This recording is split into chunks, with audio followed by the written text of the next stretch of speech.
Hi, I'm Lawanda, and we're here at Yes Lord Deliverance Church talking to Shaniqua about her upcoming book, Purpose and Pain Cleaning Under the Rug. This book discusses overcoming obstacles, deliverance, and redemption.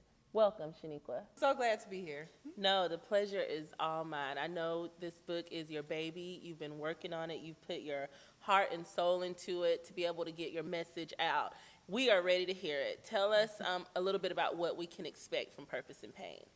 Well, Purpose and Pain is definitely my baby. It was a project I've been working on for some time now. This book is just a memoir about being sexually abused. What I want from this project is for someone to be delivered and set free, as well as, put a voice on sexual abuse. Okay, so I have a two-part question following that. You said that the book addresses sexual abuse.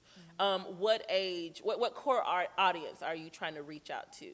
Well, the content on which it's wrote, I necessarily wouldn't think that it would be something that a middle school reads because it gives a detailed account about the abuse.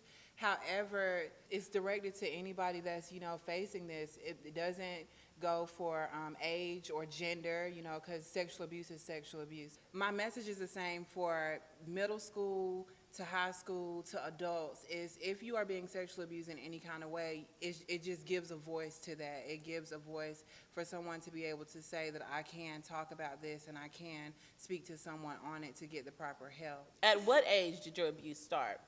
It started, I was in the 5th grade. It was the summer before my 5th grade year, so I was about 9, and it ended in my 8th grade year, so I was 13. And did anybody else know what was going on while the abuse was happening to you? My sister did. She was definitely my walking diary. So in the book is chapter 4. It's called Sliding Hangers. And what happened was he made a entrance through our closets because they were put together. Our rooms were side by side, his and ours. So he made an entrance from the closet in your bedroom to the closet in his bedroom. Yeah, it was like a secret passageway, like that only you and him knew about. Yeah, he could have access at any time.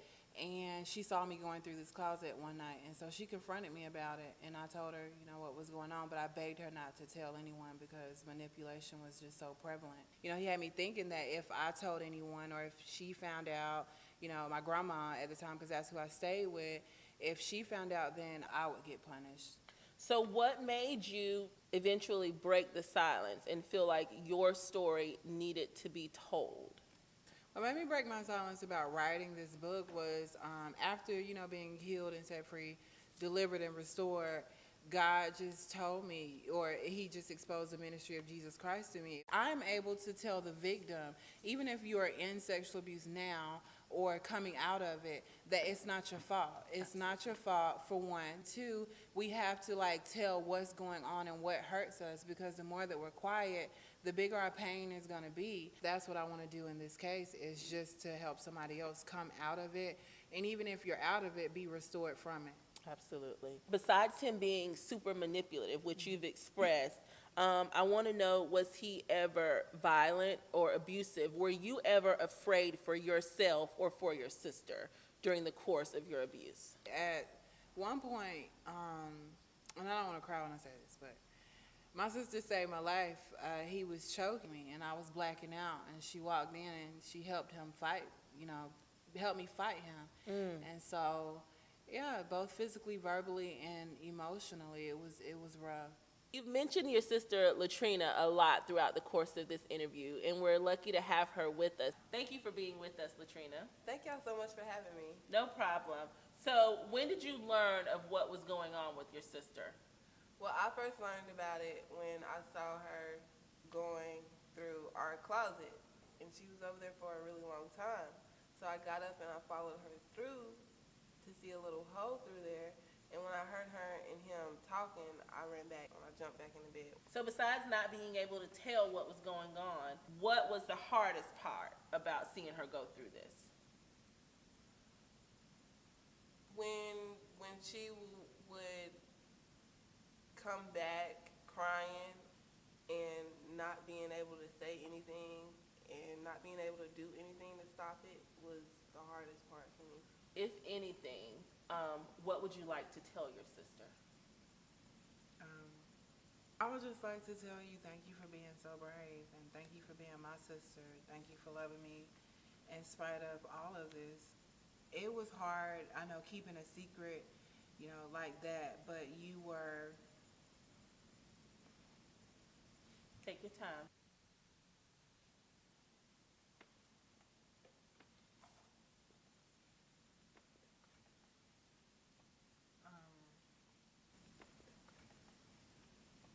You were just my strength in so many ways. Like, you don't even know how many times I did try to commit suicide, but I feel like I would have done it a lot sooner because you saw me suffer, and that is painful for anybody that loves somebody to watch. So this is for us, and I hope that you are healed out of this too. So with the recent developments in Hollywood over the Harvey Weinstein scandal, does that incident help explain why sexual assault survivors are reluctant to come forth? It does. It absolutely hit, a nerve because a lot of people don't want to come forth because of what other people will say or think. And a lot of people do have opinions, but truth will always prevail. If you know someone that's being sexually abused, if you know someone that has been sexually abused, be their voice, for them. So if it's your truth, say that. Whatever happened, no matter who it was or where it happened, it's not your fault. I can't express that enough. And say it. It doesn't matter if it's the president. It doesn't matter if it was your husband. You say whoever it was that defiled you and made you feel less than what you were supposed to.